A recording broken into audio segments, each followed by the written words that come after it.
Bonjour, bonsoir à tous. Soyez la bienvenue à notre prière d'intercession de ce dimanche.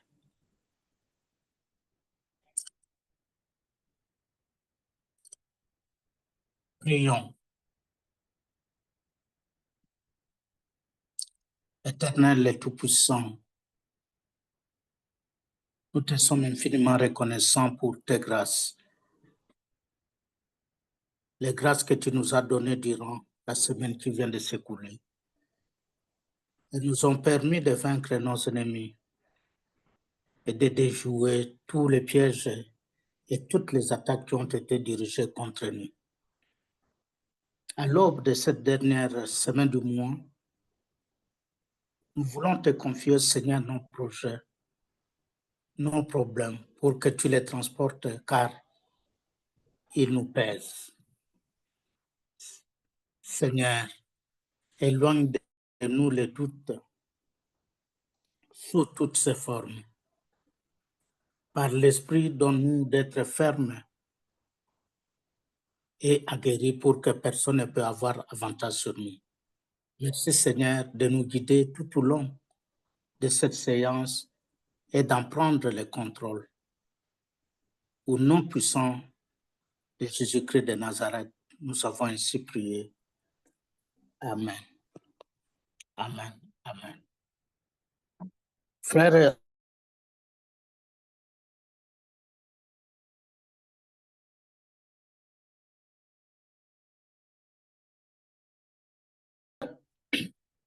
bien-aimés en Christ, se présente de la manière suivante. Nous commencerons par l'exhortation.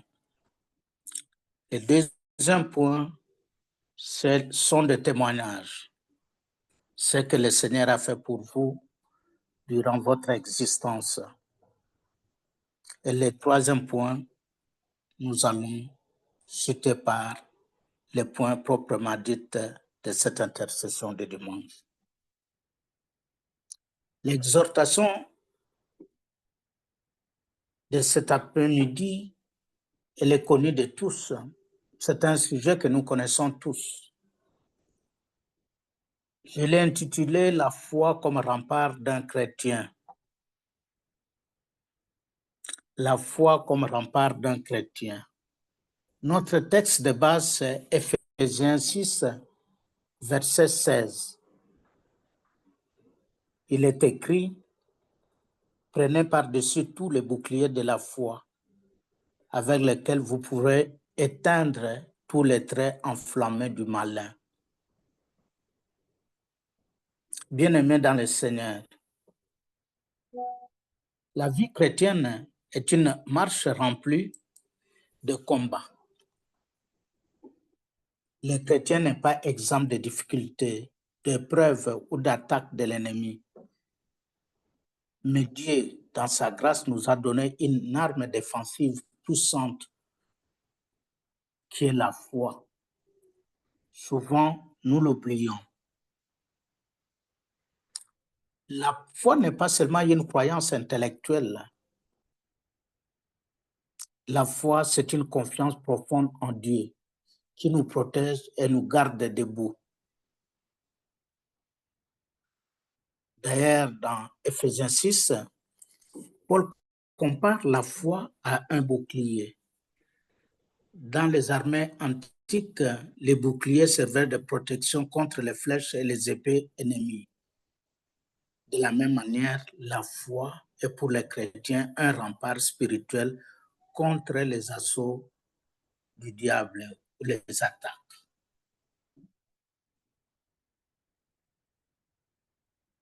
Vous savez, bien-aimés, les situations que nous vivons.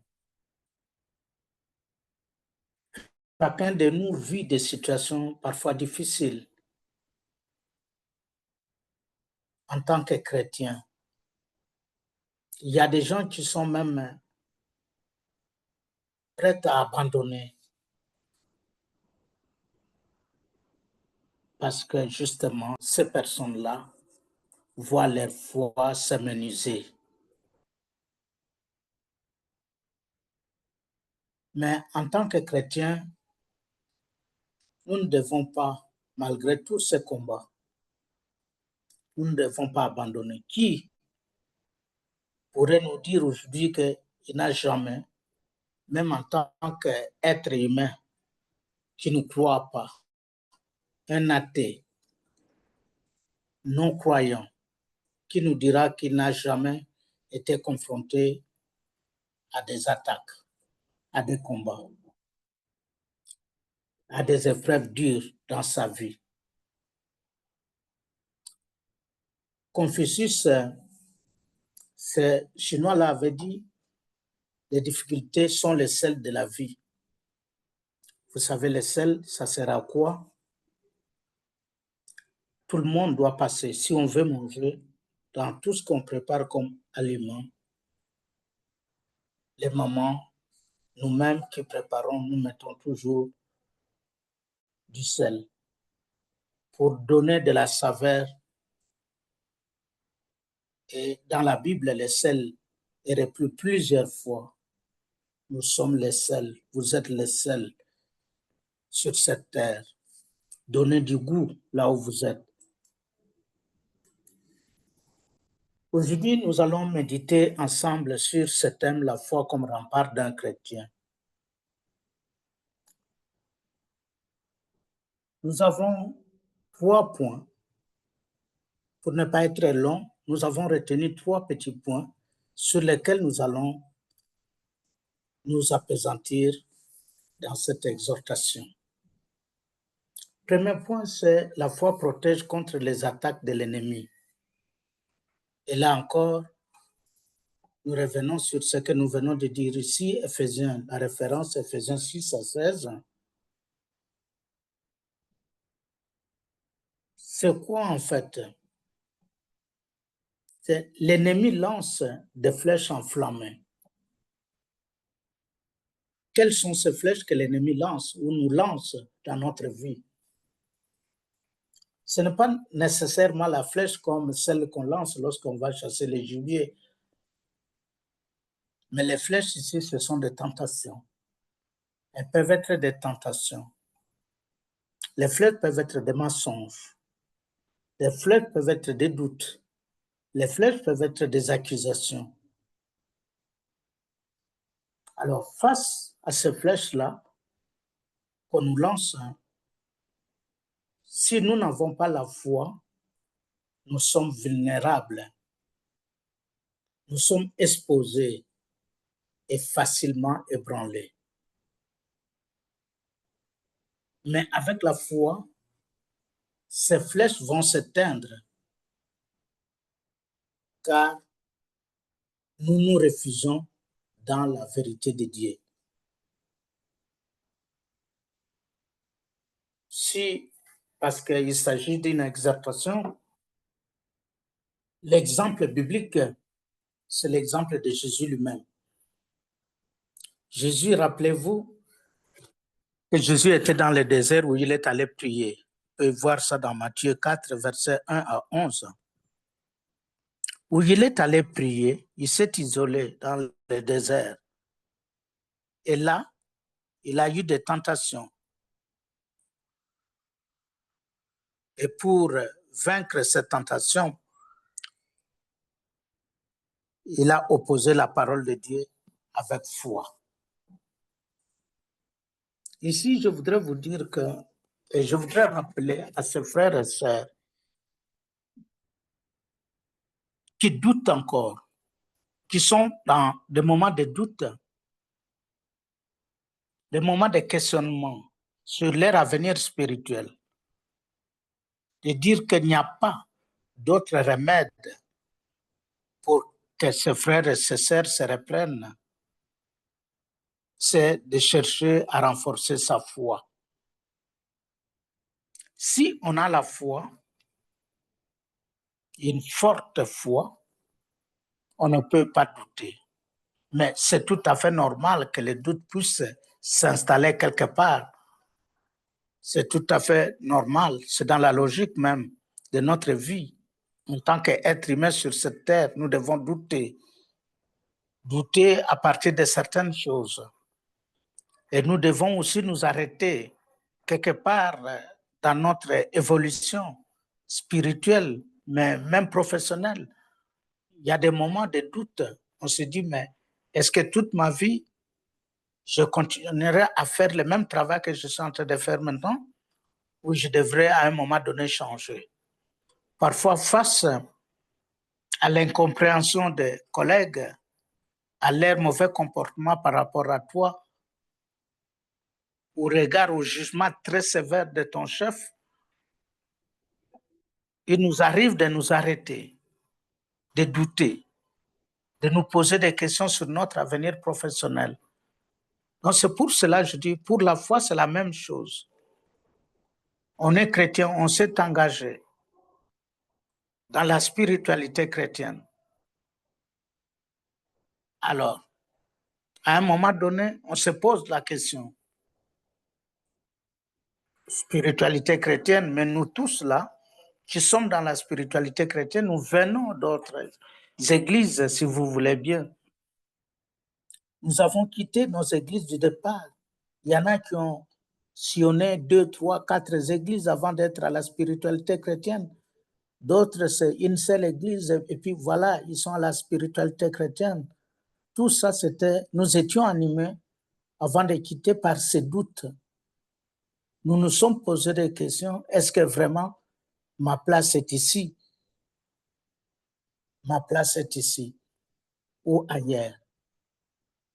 Alors, bien-aimés, aujourd'hui, je voudrais vous dire que pour vaincre tous ces doutes,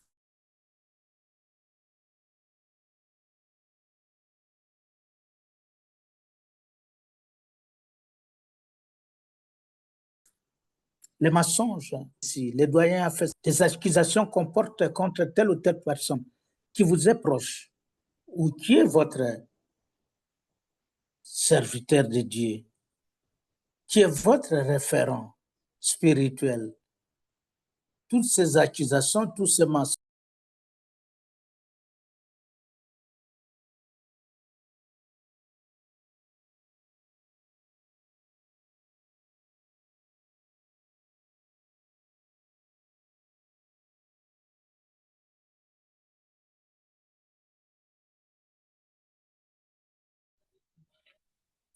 vous finirez par accepter ce qu'on vous dit et pourtant, ce n'est pas la vérité.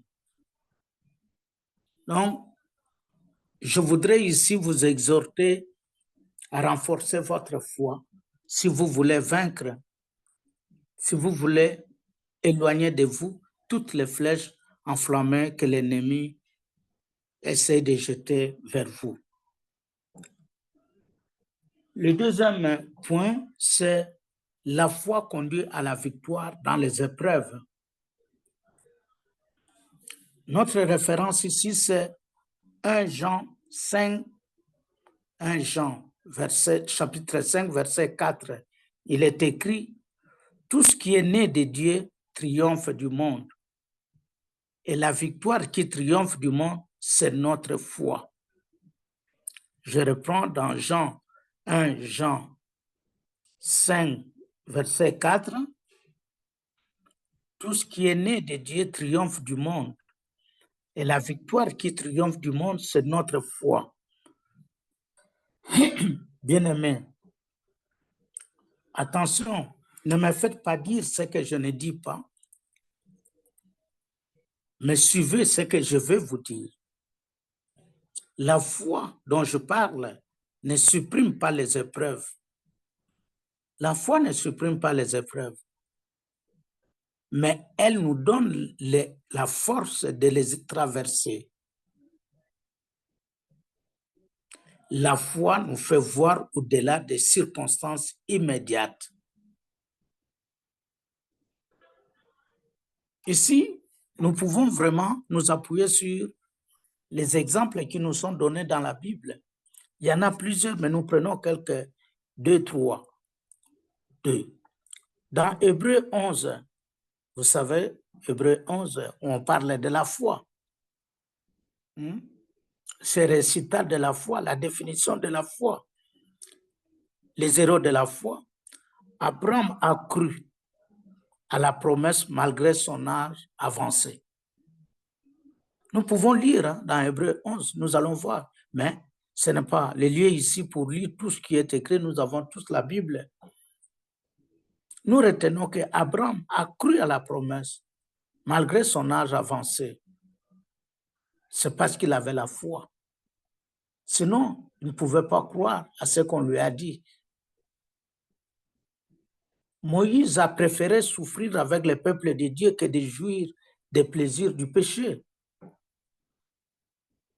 Et on nous dit, nous terminons par là, en fait, comme exemple, par la foi, ils ont vaincu des royaumes, fermé la gueule des lions et obtenu des victoires. Mes bien-aimés, il y a plusieurs exemples qui nous sont donnés dans la Bible qui montrent qu'avec la foi, nous pouvons aller loin. Nous avons la victoire. Le Seigneur Jésus lui-même a dit, si vous avez la foi à ses disciples, vous pouvez déplacer les montagnes. Je ne sais pas, moi qui vous parle, ceux qui ont déjà écouté mon témoignage savent que par ma foi, j'ai réussi à ouvrir une porte qui était fermée pendant plus de 2 semaines. Une porte fermée parce que la clé était cassée dans la serrure. Et nous ne savions pas accéder à cette maison, à cette chambre-là. Et pourtant, c'est notre magasin. Toutes nos provisions étaient gardées là. Et pendant au moins 2 semaines, on ne pouvait pas y accéder parce que la clé était cassée dans la serrure. Malgré, j'ai cherché les serruriers pour venir nous aider, qui n'ont pas accepté. J'étais entré en jeûne. Et lorsque j'ai prié ce jour-là à midi, ma prière de midi, je sors de là. Je touche, je dis bien, je touche la porte, juste, pas forcer, mais toucher, la porte s'est ouverte largement. Et je dis aujourd'hui, toutes les personnes qui passeront par chez moi, je garde encore cette serrure-là pour montrer comment la foi, grâce à la foi, on peut déplacer les montagnes. Les exemples sont nombreux que je peux vous donner. Mes exemples à moi, à cause de ma foi, ce que j'ai déjà réussi à faire. Beaucoup de choses parce que j'ai cru au Seigneur. La foi nous donne les victoires. Le troisième point, la foi se construit et se renforce chaque jour. Et ici, nous prenons comme référence Romains 10, verset 17. La foi vient de ce qu'on entend. Et ce qu'on entend vient de la parole de Christ.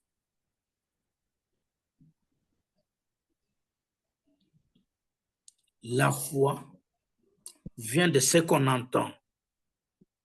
Et ce qu'on entend vient de la parole du Christ. Frères et sœurs bien-aimés, la foi pour un chrétien, très, très, très important. La foi n'est pas statique. Elle grandit ou diminue selon notre relation avec Dieu. Elle se fortifie par la méditation régulière de la parole de Dieu. Elle se fortifie par la prière fervente et persévérante. Elle se fortifie par les souvenirs de délivrance passés de Dieu, comme je venais de vous donner ici mon témoignage. Je reprends. Elle se fortifie par les souvenirs de délivrance passés de Dieu. Qu'est-ce que ça veut dire? Si réellement Dieu vous a délivré, Dieu a accompli accompli de merveilleuses choses pour vous dans votre vie grâce à votre foi, cela doit être une occasion pour vous permettre de renforcer, d'affermir votre foi. Vous savez, un élève ou un enfant qui réussit dans un cours, à la première interrogation, à la deuxième, cet enfant, lorsque l'enseignant va programmer une seconde interrogation, cet enfant-là sera motivé à étudier, à travailler. Il dit, oh, j'ai reçu la première, je vais réussir la seconde. Il y a une motivation, cette motivation-là. Parce qu'il connaît déjà comment est-ce que l'enseignant pose des questions. Et s'il n'y a pas d'autres raisons externes qui l'empêcheraient, l'enfant devra réussir à la seconde interrogation. Et moi, j'ai toujours dit ceci à mes étudiants. J'accorde beaucoup d'importance au travail individuel qui se fait en classe. Un étudiant qui s'applique en classe, si à une interrogation, il arrivait qu'il échoue, je lui pose la question. Je vous dis ce que je fais. S'il y a des gens parmi mes étudiants qui me suivent, ils pourront témoigner. Je leur pose la question de savoir pourquoi vous avez échoué. Avez-vous eu des problèmes? Vous n'étiez pas disposé à étudier? Qu'est-ce qui ne va pas? Parce que vous étudiez bien. Et à partir de là, toutes les universités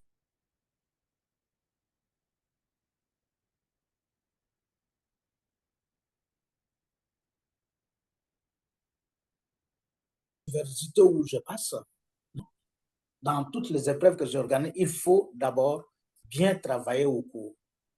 Il faut répondre aux questions. Je l'ai fait. Et quand tu échoues comme ça, je peux remonter ta moyenne. Parce que je sais qu'il y a eu un obstacle quelconque qui a fait que tu ne puisses pas bien te préparer pour réussir à cela. Et je ne me trompe généralement pas beaucoup pour cela. Et c'est pour cela que je continue sur cette voie à mettre l'accent sur le travail quotidien des étudiants.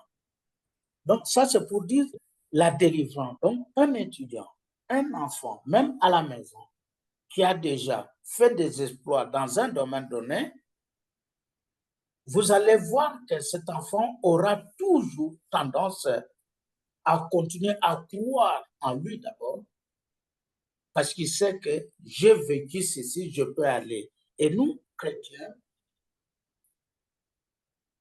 les souvenirs de délivrance, nos délivrances passées, doivent constituer pour nous justement un élément qui doit fortifier notre foi.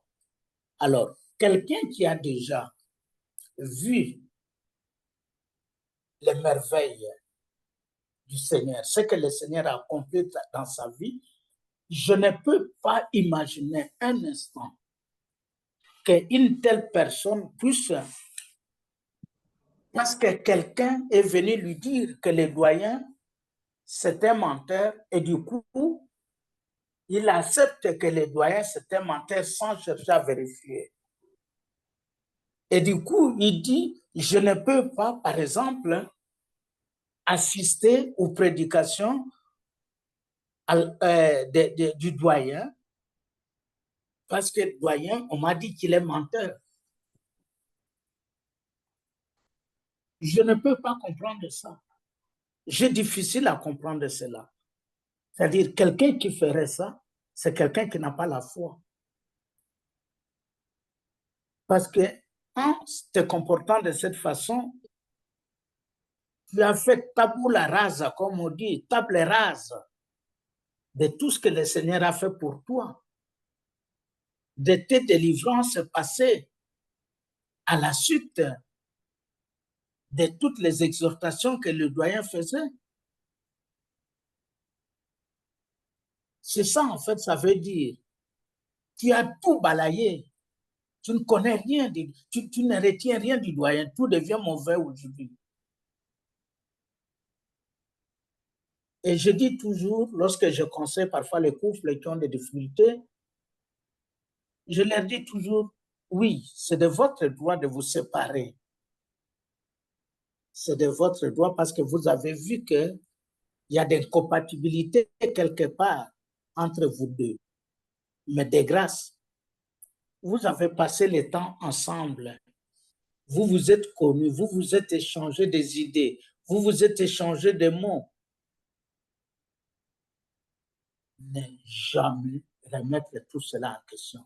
Allez dans la douceur, séparez-vous dans la douceur, laissez garder les bons souvenirs, les souvenirs des moments que vous avez passés ensemble. Il y a toujours de bons souvenirs. Mais ne quittez pas, ne vous séparez pas en commençant à vous insulter les uns des autres. C'est quelle femme-là? Est-ce que vraiment tu pouvais être ma femme? Mais oui, elle a été ta femme pendant X années. C'est quel homme? Est-ce que tu es à la hauteur, à mon hauteur? Mais oui, il a été ton homme pendant X temps. Aujourd'hui, parce que ça ne va pas, tu vas remettre en question tout ce qu'il a fait pour toi. Non, c'est de l'ingratitude à la foi.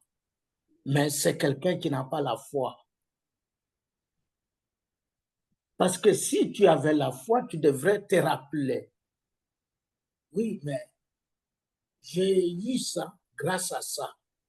Parce que j'ai cru au Seigneur. Parce que je lisais ma Bible. Ce que tu dois faire en réalité, c'est de dire que non, comme je doute, c'est que ma foi est en train de se décliner. Alors je dois renforcer ma foi pour ne pas douter. Voilà la bonne attitude. C'est de chercher pourquoi ta foi a décliné, qui permet à ce que l'ennemi puisse entrer facilement chez toi. Renforce ta foi, ma chère, mon cher. Mes bien-aimés, renforcez votre foi, c'est l'arme pour un chrétien. La foi se fortifie par la communion fraternelle.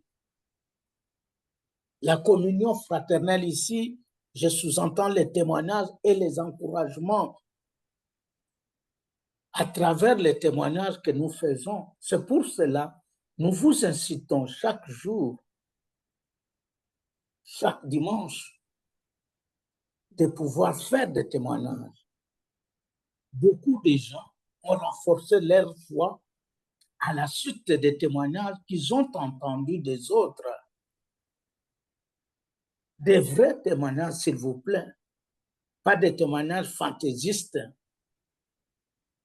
des vrais témoignages. Venez témoigner. Venez témoigner. Le Seigneur a fait beaucoup de merveilles pour vous et cela va édifier les autres. Votre témoignage va permettre aux autres, aux incrédules, les personnes qui ne croyaient pas, à dire oui, effectivement, le Seigneur, il existe.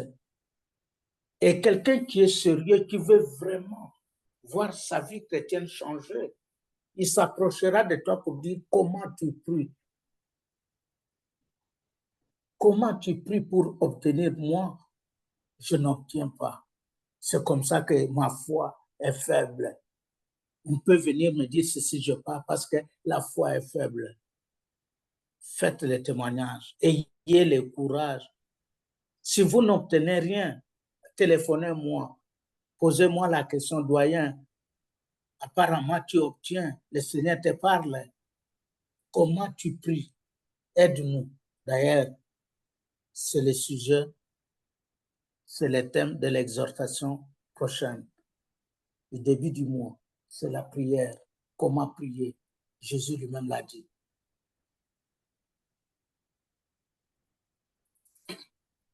Si vous l'exemple pratique, c'est l'exemple de David et Goliath que nous pouvons trouver dans 1 Samuel 17. David, sa foi était basée sur les victoires passées de Dieu. Les lions, vous connaissez, l'ours. C'est sur ce passé-là, et il était convaincu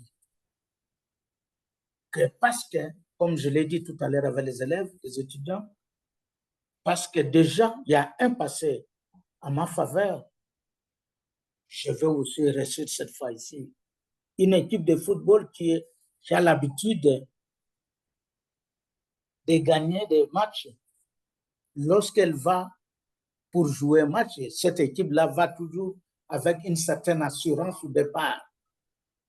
Même si les entraîneurs, parfois les joueurs disent toujours, nous prenons chaque match est particulier. C'est vrai, chaque match est particulier, mais une équipe qui a de bons joueurs, qui gagne toujours, lorsqu'elle va, elle va avec une longueur d'avance, d'assurance par rapport à d'autres équipes, à cause des témoignages de leur passé. En conclusion, mes frères et sœurs, bien-aimés en Christ, sans la foi, nous sommes désarmés face à l'ennemi. Mais avec la foi, nous avons un rempart solide qui nous protège, nous donne la victoire et nous garde fermes dans notre marche chrétienne. Dans Hébreux 11, verset 6, nous lisons, sans la foi, il est impossible de lui être agréable. La foi est donc indispensable, non seulement pour plaire à Dieu, mais aussi pour résister aux tempêtes de la vie. Je reviens. La foi est donc indispensable, non seulement pour plaire à Dieu, mais aussi pour résister aux tempêtes de la vie. Les tempêtes de la vie, c'est tout le monde qui les traverse. Bien-aimés, vous êtes en train de traverser des moments difficiles dans votre vie.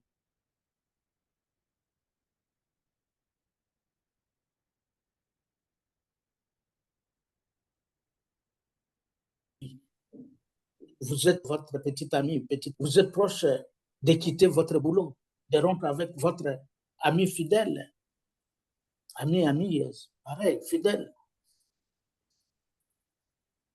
Tout cela fait partie des tempêtes de la vie. Il faut être fort pour laisser passer cette partie, cette épreuve, cette tempête. Alors, seule la foi. Je dis bien seule la foi. Donc, la foi dont je parle ici, ce n'est pas vraiment. Je ne fais pas de la poésie lorsque je parle de la foi. Regardez dans Hébreux 11. Mais la foi, c'est ce que je vis tous les jours. Et si je suis là, mes frères et sœurs bien-aimés, en train de vous parler de la foi, je sais de quoi je parle. Je sais de quoi je parle. Ceux qui me connaissent depuis longtemps, depuis l'enfance, depuis tout aujourd'hui, ils se convertissent facilement, ils peuvent se convertir facilement lorsqu'ils me voient prêcher, tenir. Je ne suis pas de nature à accepter n'importe quoi. Demandez à ma famille, ils vous diront. Je vous ai toujours dit que mon épouse est bien plus en avance spirituellement que moi. Mon épouse priait déjà bien avant moi. Moi, je disais non. Je suis dans mon église catholique, laissez-moi tout ça. Mais mon épouse ne m'a jamais forcé. Elle ne m'avait jamais forcé. Elle disait toujours, un jour, le Seigneur touchera ton cœur et tu me dépasseras. Et aujourd'hui, mon épouse ne cesse de le dire à nos enfants. Et nos enfants, aujourd'hui, croient en moi. Et elles croient en moi. Quand elles ont des problèmes, elles m'appellent. Elles savent que papa peut prier pour elles. Elles savent que lorsque papa prie, le Seigneur peut entendre sa prière et on peut avoir des solutions, des réponses immédiates. C'est la foi. Je vous avais dit, ceux qui ont suivi lors de mon témoignage, en parlant de la porte Je dis, notre dernière fille, à l'époque, elle avait 2010, elle avait 10 ans. Et dès qu'elle a vu que j'ai ouvert la porte, elle a dit, papa, je veux faire les jeûnes. Elle a commencé les jeûnes. On lui a dit, non, tu n'as pas l'art de faire les jeûnes. Elle dit, non, voilà comment tu vas faire les jeûnes. Bon, comme elle aimait beaucoup du lait, prendre du lait, on dit, ne prends plus du lait, tu prends seulement le thé rouge, comme on peut dire. Comme ça, c'est ton jeûne à toi que tu fais. Elle avait 10 ans. Et ça, parce qu'elle m'a vu ouvrir la porte à la suite de ma foi. Donc, encore une fois, par des témoignages, nous pouvons amener les gens à se convertir. Voilà l'appel que je vous lance, bien-aimés, à l'action. 1. Examinons notre vie. Notre foi est-elle vivante et active ou affaiblie par les circonstances? 2. Engageons-nous à nourrir notre foi chaque jour par la parole, la prière et la persévérance. 3. Décidons aujourd'hui de prendre les boucliers de la foi afin que rien ne puisse nous ébranler. Bien-aimés, rappelez-vous, un chrétien sans foi est une proie facile. Mais un chrétien avec la foi est une forteresse imprenable. Que Dieu vous bénisse. Voilà, c'était mon exhortation de cet après-midi intitulée La foi comme rempart d'un chrétien. Que ceux qui ont ouvert leur cœur gardent cette exhortation dans leur vie pour toujours.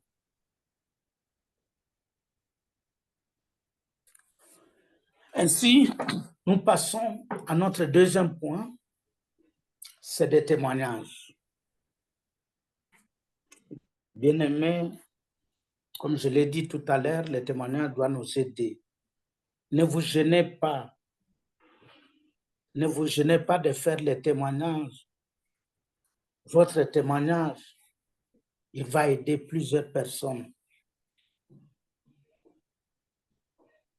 Le Seigneur, lorsqu'il a accompli ces merveilles dans votre vie, il ne s'est pas gêné. Pourquoi il a accompli? Parce qu'il voulait qu'en accomplissant, que vous puissiez à votre tour témoigner pour que les autres, ceux qui ne l'ont pas encore accepté comme Seigneur et Sauveur, puissent l'accepter. Comme je venais de dire, que ceux dont la foi est branlante puissent renforcer leur foi à travers, grâce à votre témoignage. Bien-aimés, je vous laisse la parole. Les protocoles demeurent les mêmes, identiques chaque dimanche. Vous avez un témoignage, ouvrez votre micro et faites-nous ce témoignage. Ou alors, demandez par le signal que vous connaissez dans notre chat de discussion, levez la main, on vous accordera la parole pour faire votre témoignage. Que le Saint-Esprit vous donne le courage de témoigner et qu'il vous ouvre l'esprit. La parole vous est accordée.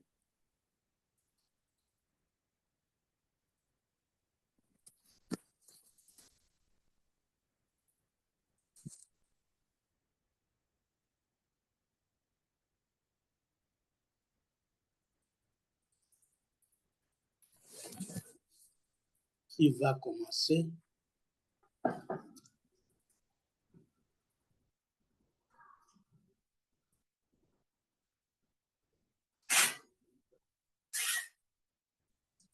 Oui, doyen. Allô, doyen. Bonjour, doyen. Alors, professeur. Bonjour, professeur. Oui, donc j'aimerais juste faire officiellement le témoignage de ma fille. Donc, comme je l'avais dit déjà dans l'émission, Pour moi, du jour au jour, ça, en fait, ça, comment est-ce que je dirais, du jour au jour, ça commence à devenir un peu comme si j'étais dans un rêve et je sors d'un rêve, en fait. Ça devient une réalité consistante. Donc, Dieu m'a permis de retrouver une fille dont j'avais complètement oublié, 11 ans passés, donc en 2014. Et à travers des songes que nous faisons, que nous appellerons des expériences spirituelles, donc Dieu m'a permis de retrouver cette fille. Et depuis plus de 6 ans déjà, Dieu m'en parlait, Amen. que tu avais une fille quelque part, mais je ne savais pas de qui elle était. Et j'ai béni Dieu pour m'avoir apporté encore toutes les précisions. Et quand j'ai appelé la mère, donc tout était déjà préparé de son côté. Et l'enfant aussi, tout ce temps-là, l'enfant était préparé parce qu'on lui disait qu'à un certain moment, ton père va venir. À un certain moment, ton père va venir. À un certain moment, ton père va venir. Donc l'enfant s'est posé déjà des questions sur mais qui est mon père, qui est mon père, qui est mon père. Donc tout ce temps-là, l'enfant cherchait. Et il tombe que l'enfant étudie dans une école catholique et elle est bonne en prière en fait. Donc c'est elle qui commande toujours les prières, c'est elle qui est toujours bien motivée. Et tout ce temps-là, l'enfant déjà intercédé déjà pour rencontrer son père. Alors c'est ce qui fait que qu'il y avait toutes ces visions-là que moi j'avais à propos de l'enfant tout consort. Donc je bénis Dieu pour m'avoir permis de retrouver cet enfant. Je bénis Dieu pour m'avoir vraiment permis de les retrouver. C'est une joie pour moi. Donc je bénis l'Éternel, mon Dieu, pour m'avoir ramené cette fille après 11 ans. Donc c'est vraiment ça, le témoignage que j'ai tenu faire à Dieu pour cette bonté-là. Merci. Merci, professeur. Merci, professeur. Que Dieu vous bénisse. Merci que la rencontre puisse se concrétiser ou se réaliser, que vous puissiez voir cet enfant parce que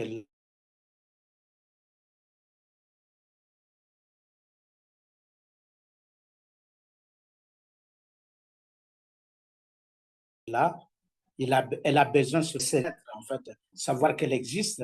Le Seigneur fera tout pour que vous puissiez la rencontrer. Merci, professeur, pour le témoignage. Un second, quelqu'un d'autre?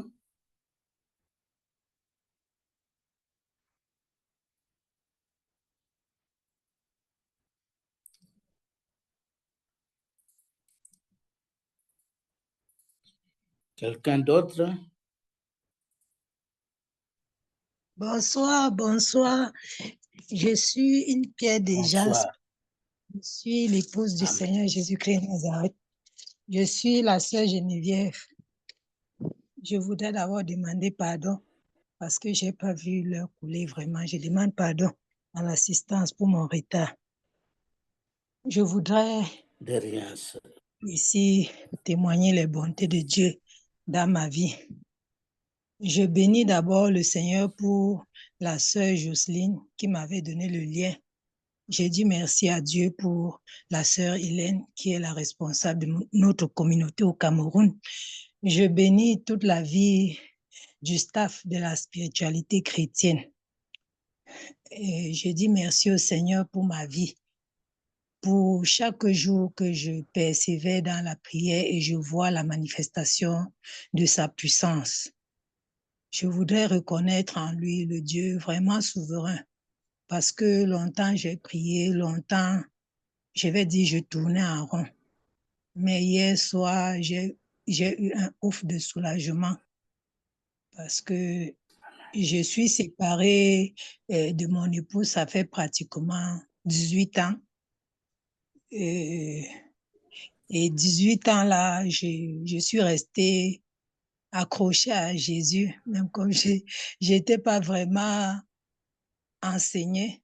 Et voici aujourd'hui, je vais dire 7 mois que je suis dans le groupe Spiritualité chrétienne. Ma vie de prière a changé. Et depuis, j'étais à Yaoundé il y a une semaine pour une formation et je suis partie avec ma marchandise.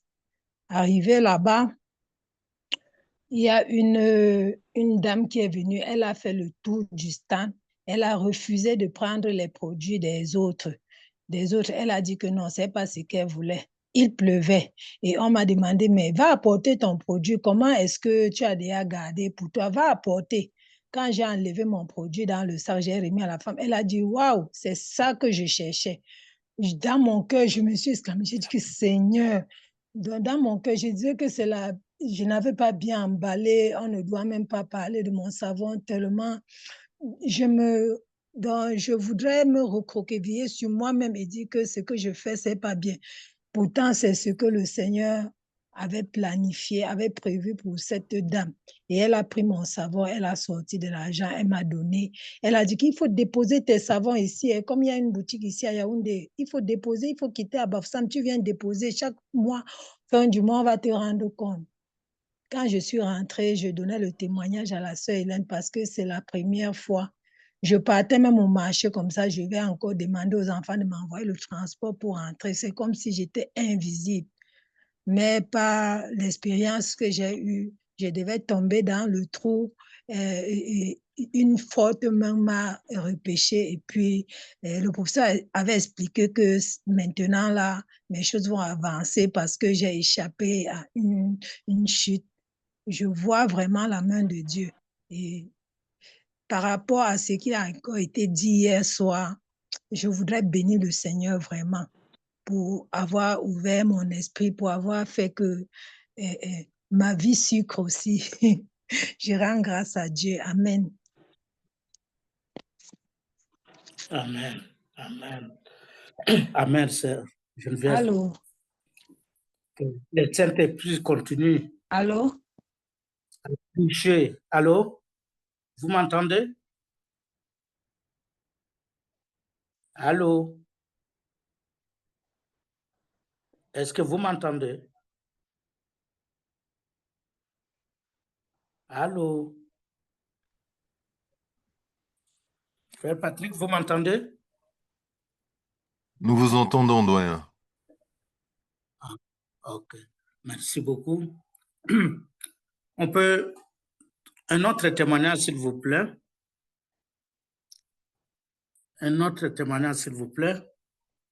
Sœur Geneviève, soyez bénie, que le Seigneur continue à faire les merveilles pour vous. Que le Seigneur continue. Papa doyen, c'est comme si on ne me suivait vous. plus, je ne sais pas.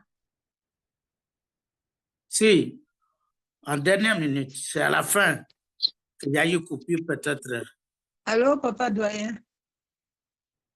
Allô, nous vous suivons. Je vous entends. Un problème de connexion. Là, c'est un problème de connexion, je crois. La sœur a un problème. Ouais.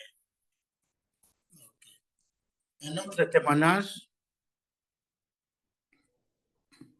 Un autre témoignage, s'il vous plaît.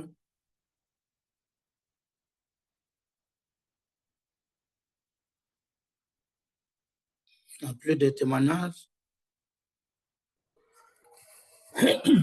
Le Seigneur n'a rien fait pour vous.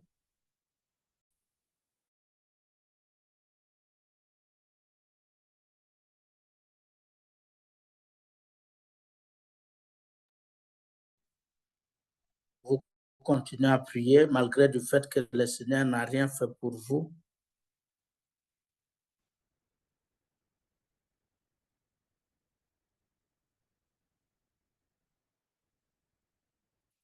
Témoignage, il n'y en a plus.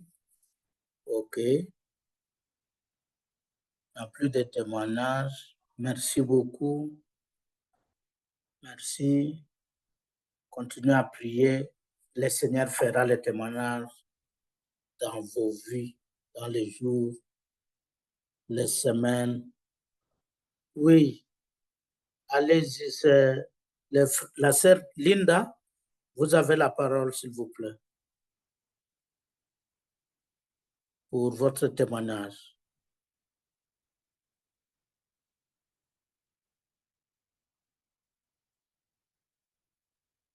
Allô, la sœur Linda, vous avez la parole pour le témoignage. Vous pouvez témoigner. Son micro est fermé. S'il y a quelqu'un qui est proche d'elle, il faut lui dire d'ouvrir le micro de témoigner parce qu'elle a demandé la parole, qu'elle veut témoigner. Sœur Linda, vous pouvez témoigner.